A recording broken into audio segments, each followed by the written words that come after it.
People today talk about medieval battles like they were all about courage and shining armor. But if you look closely at what happened before the fighting even began, the whole thing becomes a lot stranger.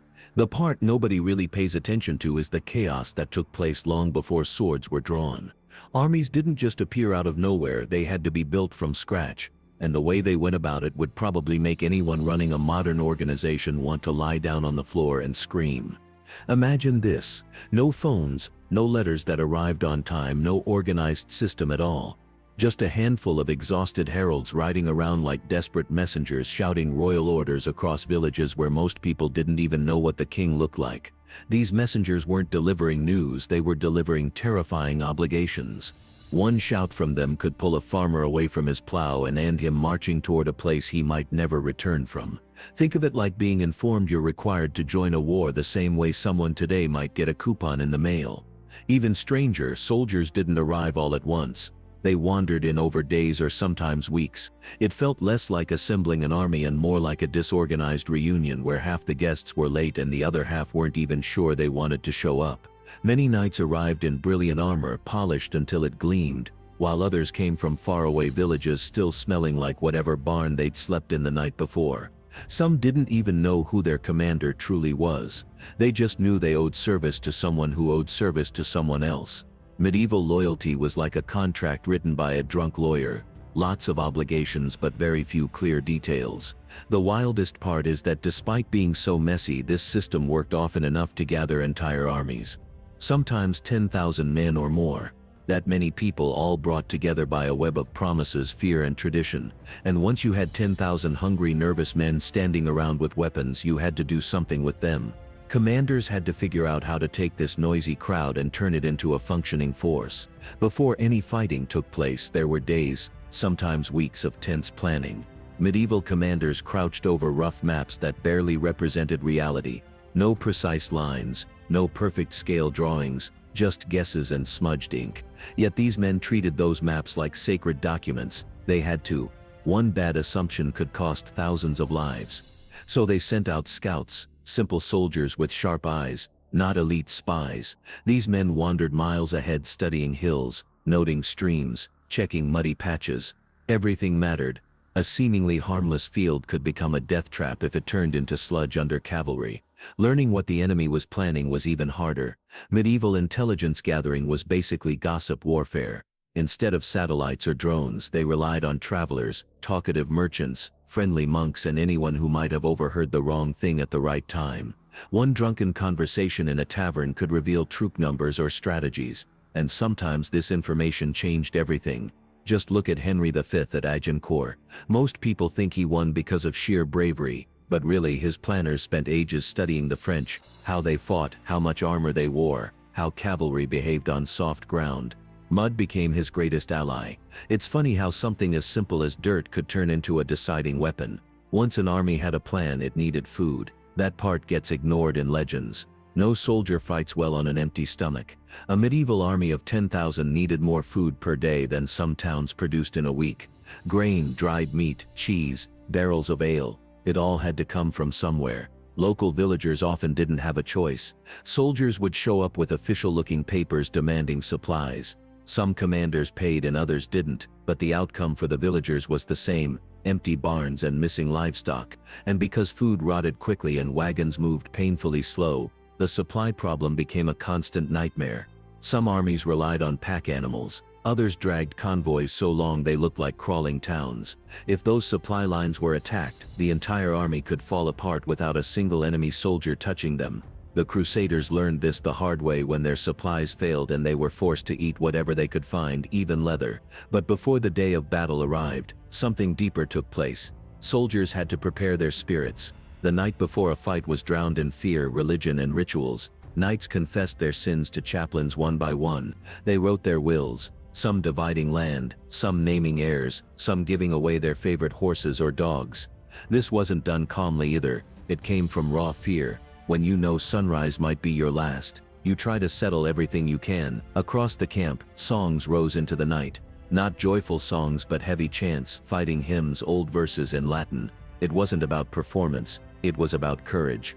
A strange unity grew around fires, even between men who had barely spoken before. And while this atmosphere of dread and hope filled the camp, blacksmiths worked non-stop, sometimes staying awake through the entire night. Their forges spit sparks as they repaired dents, sharpened blades, patched helmets, replaced straps, tightened buckles. A knight ideally needed more than one set of hands to help him put everything on the next morning. The armor was heavy, anywhere between 45 and 55 pounds. You couldn't just slip into it like a coat. Every piece had to fit perfectly. A loose strap or crooked plate could get you killed. Archers had their own nightmare. Every arrow needed inspecting. Bent shafts or cracked flights could send shots spinning uselessly into the dirt. Bowstrings needed rechecking constantly. A snapped bowstring meant your only weapon vanished in an instant. Many soldiers traded weapons among themselves. If a knight needed a better spear and another needed a stronger sword, they exchanged like a medieval marketplace, only with far more urgency. The artisans who made or repaired gear earned enormous respect. A skilled smith who saved a knight's sword might very well have saved his life.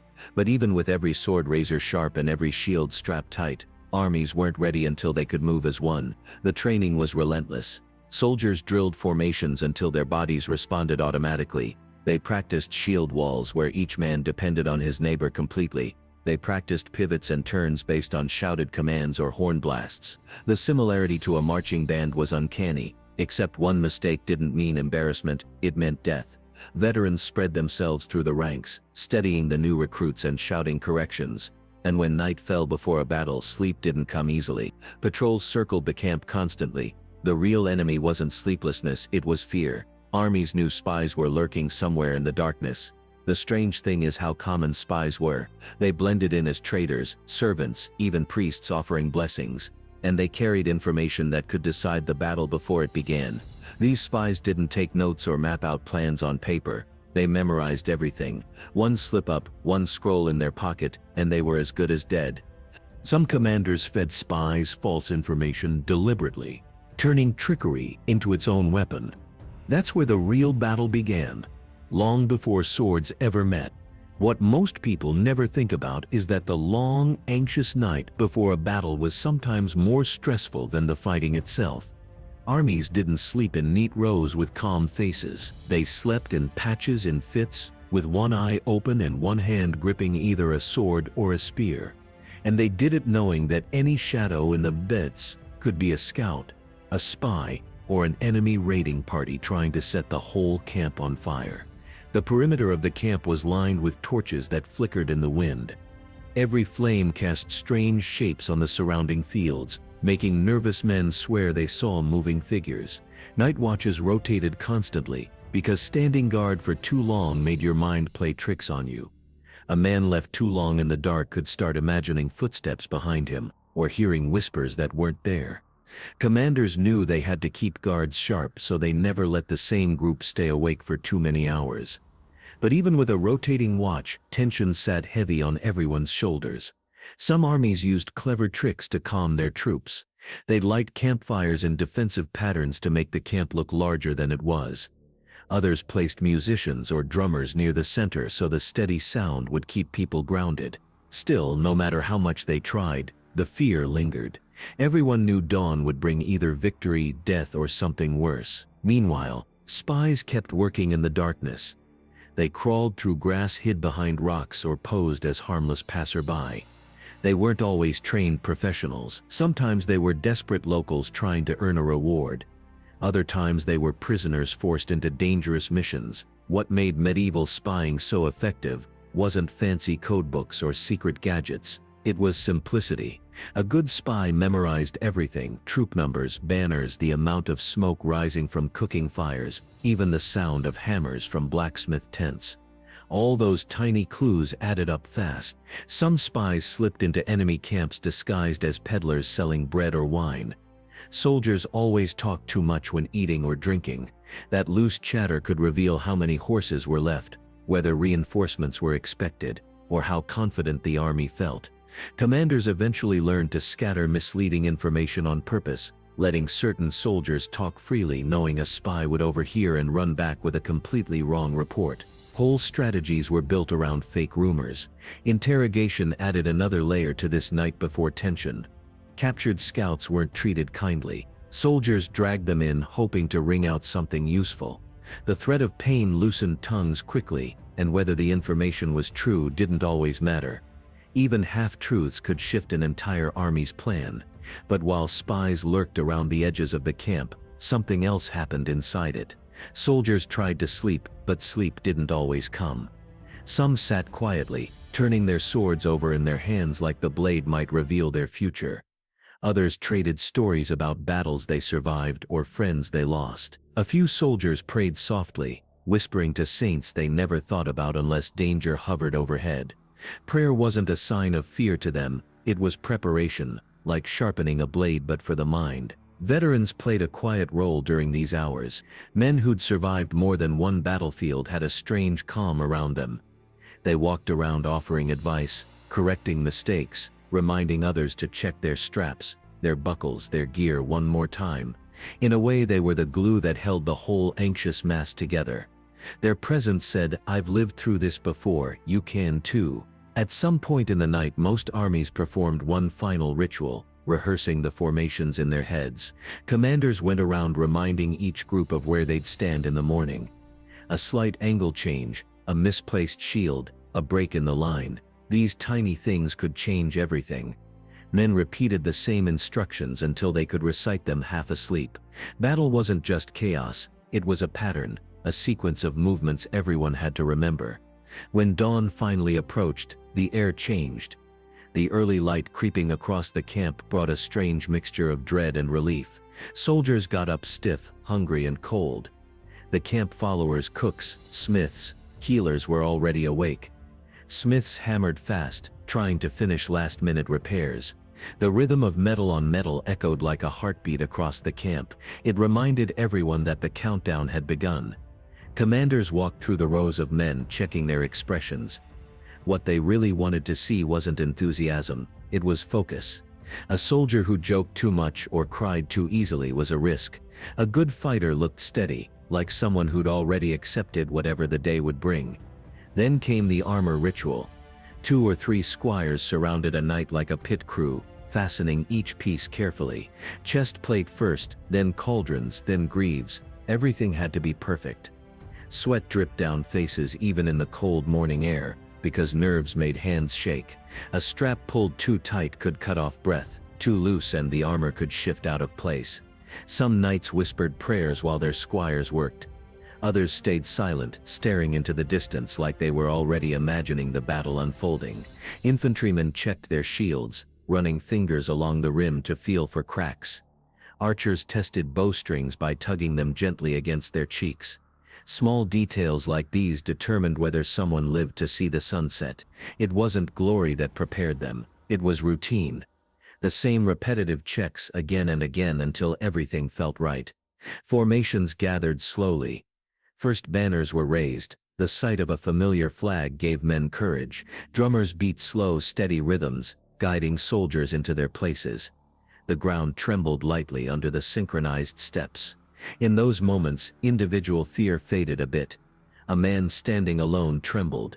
A man in a formation felt stronger because thousands stood beside him.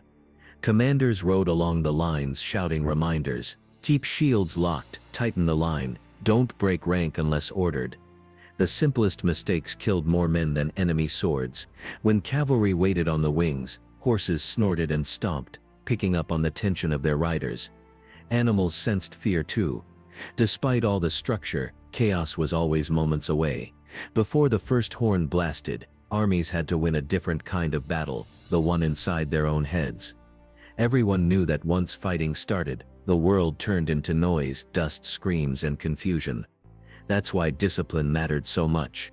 All that drilling, the long nights, the endless instructions, they weren't to make men perfect, they were to keep them from falling apart the moment reality hit. Some soldiers talked a lot during those final minutes. Others said nothing. A few laughed, not because anything was funny, but because fear twists itself into strange things. A handful vomited from nerves, others gripped their weapons so tightly their knuckles turned white. But no matter what they felt, when the horns finally sounded, and the ground shook beneath marching feet, everyone moved together. That was the true secret of medieval warfare. Not just bravery, not just armor, But the hundreds of hidden hours before dawn, the planning, the fear, the rituals, the drills, the mistakes, the spies, the sleepless nights, that shaped what happened next. And all that unseen chaos determined who walked away once the fighting finally began.